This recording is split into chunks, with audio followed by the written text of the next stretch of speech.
probably the toughest race that we have here in Australia. And the amount of riders that don't survive and don't even get through the 4 hours is absolutely ridiculous.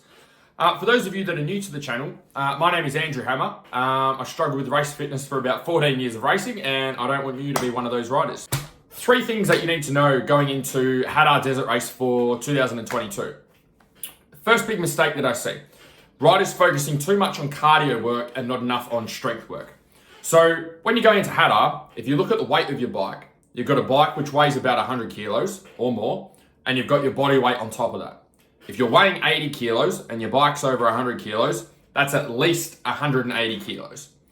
You need to be strong enough to wrestle around 180 kilos for 4 hours or probably over 4 hours, depending on when you go through on the lap. How do you do that? How do you get strong?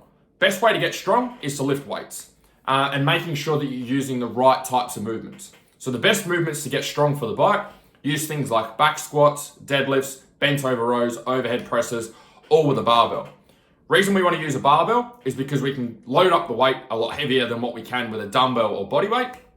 And the other thing that we can do is we can get your whole body working together from head to toe, exactly like it is on the bike at Hattah. Second mistake that riders make is they use the wrong type of cardio in their training. So it might look like a 4-hour event or a 4.5-hour event. However, it's not. And the reason that it's not is because the race is broken down into different sections. So different parts of the track require different levels of intensity. Some parts of the track are extremely rough, very whooped out, very sandy, require a lot of physical effort. And then there's other parts of the track which require a lot less physical effort. So they may be whooped out or they may be rough, but you're using a lot less intensity, a lot less strength, a lot less effort on those sections of the track.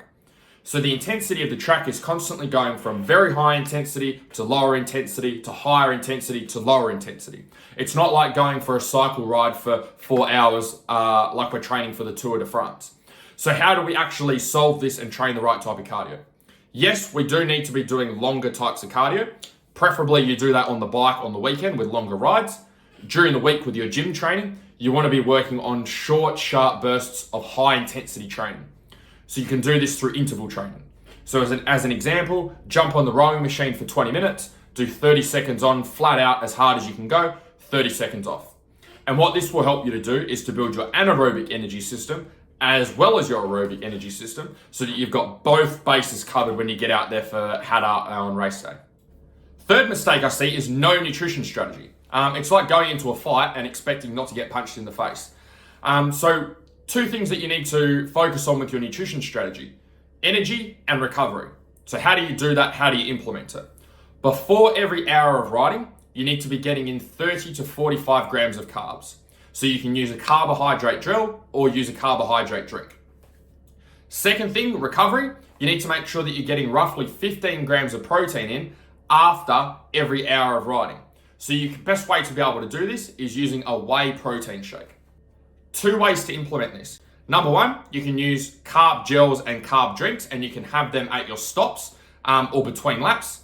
Second way to implement it is to put the supplements that you need in your Camelback to make sure you can get them in as well as hydrate yourself at the same time.